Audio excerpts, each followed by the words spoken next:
What's up, YouTube? Simply Unlucky here, and today we're doing a Yu-Gi-Oh! Inzektor deck profile for you guys. And if you guys want to check out my channel and subscribe for some more Yu-Gi-Oh! Videos. And yes, this is the deck that I played with at the 100th YCS Long Beach. And if you guys didn't hear from my last video, I got 74th place out of 4,300 participants. So I did pretty well, but I didn't quite make the top 64.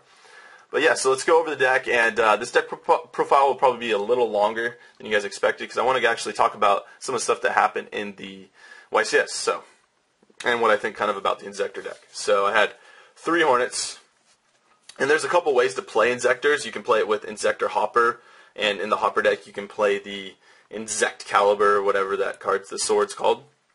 And I'm not playing that version. I'm playing a more of a control version with Mystic Tomato. So 3 Centipedes, 3 Dragonflies, and 3 Hornets, along with an Inzektor Gigamantis. So you can either play 2 Mystic Tomatoes and Armageddon Knight, or you can play 3 Tour Guides. That's kind of how it goes. So I played the Mystic Tomato engine, not really the Tour Guide engine, if you want to call it that. So two Mystic Tomatoes and Armageddon Knight. I'd say about 60% of the time I would rather have Tour Guide instead of Mystic Tomato. And also, the reason I would play Tour Guides over Mystic Tomato is the ruling they made with Creature Swap, which I'll talk about when I get to Creature Swap. So, Armageddon Knight, and then of course Sangan, Spirit Reaper. Spirit Reaper is actually very good in the deck. Some people play 2, but I'm thinking 1 instead of 2. But yeah, and of course Sangan. And then Gores, I'm thinking I would take out. I don't even know if I would side deck it, but I don't really ever need to use Gores out of my 12 matches. So yeah, I'm thinking I'd take out Gores if I were to play this deck again in a tournament. And then Dark Arm, of course, if you want to play him. And for my hand traps, I had 2 Effect Veilers and 3 Maxis. I know these are expensive cards, or the Maxis are expensive, but you kind of need them to stop the wind-up loop, so I had to go get those. And yeah, Effect Veiler was very good. Just playing 2, I think, is almost, why not? I mean, it's just so good. It stops so many things, and it's a tuner, so if you need to synchro, you can just summon it. And then 3 Maxis. I'm thinking if I were to play another tournament, I'd probably bring that back down to 2. And play, I don't know what I would play in its place, but yeah, so it was very useful, but sometimes it was a dead draw, and it just kind of, I don't know, I didn't like drawing it as a dead draw, so I'm thinking maybe 2 if I were to play this deck again. And then, yeah, take out the Gores for a different monster also. So those were the monsters, and for the spells, I played 3 MSTs. Amazing card, won me so many games. MST is awesome. Along with Heavy Storm and Creature Swap. I'm definitely taking this card out. Might side deck it if I were main decking the Mystic Tomatoes. I would maybe side Creature Swap for the mirror match. But other than that, Creature Swap is not a great card, I think, because of the ruling they made with Forbidden Lance. And that is if they, let's say they have a normal 1900 monster. If they Forbidden Lance their monster in response to me using Creature Swap with a Mystic Tomato on the field, I just pretty much give them Mystic Tomato, and that's it. Their monster is unaffected by Creature Swap. I don't know if I fully agree with that ruling, but I don't know if that's the ruling they just made for this tournament or if it's just the ruling overall, but I'm not too sure. But yeah, in my opinion, it made Creature Swap not too good because pretty much they get a free brain control, and that's not good. Not even brain control, like a snatch steal, so they can like exceed with your tomato now and all that horrible stuff. So yeah, Creature Swap wasn't too great. Good thing was I didn't draw it too much, so I didn't actually need it. And Pot of Dualities, of course, to make your hand better, along with Allure of Darkness. Just in case you get those bad draws and you need to make your hand better.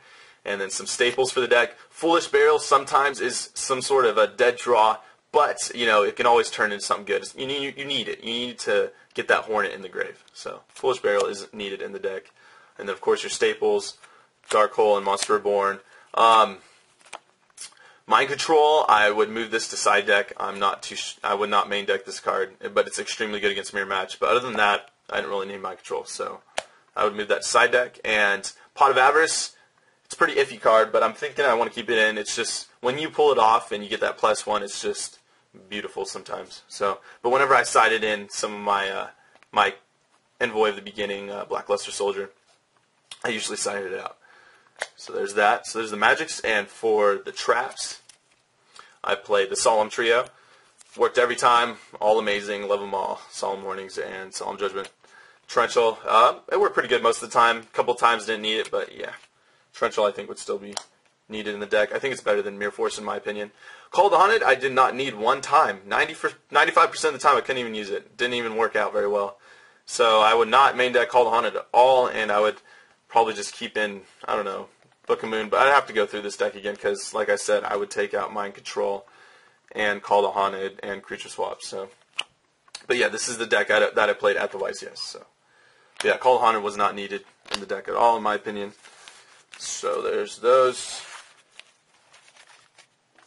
And now for the side deck.